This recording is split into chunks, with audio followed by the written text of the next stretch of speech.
kjo është pjesa e diagnostikimeve më të thella që i përmende. Për shembull, kjo për çfarë shërben, doktor Valbon? Kjo është një dhomë ku gjenden dy pajisje me të cilat pastaj mund t'i bëjmë ekzaminime tjera. Po. Kjo është një fundus kamerë me të cilën mund ta fotografojmë fundin e syrit dhe po ashtu bëhet angiografia me fluoresin e fundit të syrit. Sidomos te smundjet e retinës, te diabeti dhe smundjet tjera, kjo është një Kjo aparatur, doktor Valbon, rekomandohet të ata që vinë thotë unë jam me diabet, apo edhe kur dyshoni që ai se din që ka diabet dhe shpesh zbulohet diabeti përmes smundjeve që i diagnostikoni ju? Kjo është një aparatur plotësuese. Fillimi i diagnostikimit fillon qysh në dhomë atje. Po. Me lupa mund të shohim retinën dhe mund të zhjanojmë bebzën e syrit dhe pastaj ta shohim edhe atje, ndërsa detajet mund t'i shohim këtu dhe natyrisht angiografia me fluoresin pastaj bëhet vetëm me ndihmën e aparaturës. Përveç për diagnostikim natyrisht këto duhen shumë edhe për dokumentim dhe për përcjellje të smundjes.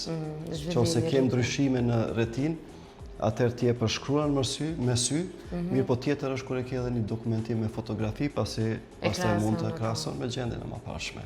Po dhe jo çdo pacienti nënshtrohet kësaj, vetëm ata që ata që kanë nevojë. Po, ndërkohë kjo aparatura tjetër? Kjo është një aparatur tjetër e cila quhet OCT, me të cilën e bëjmë ekzaminimin e shtresave të retinës. Po.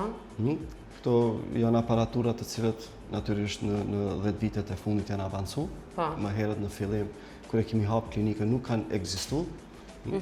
Dhe po ashtu janë shumë të rëndësishme te përcjelljet e smundjeve të retinës, te diabeti dhe shumë e rëndësishme në përcjelljen e ndryshimeve në makull, në qendrën e pamjes, prezencën e langut aty, sidomos te smundët diabetik.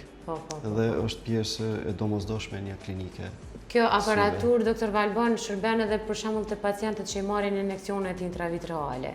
Ju përmes kësaj aparature e përcjellni edhe ndryshimin, avancimin, përmirësimin, apo? Po, ashtu është. Për shkak se gjatë fotografimit këtu kemi vlera, shifra të cilët japin dhe mund ta përcjellim në mënyrë shumë të saktë ndryshimet pas injektimeve dhe ndryshimeve tjera. Po.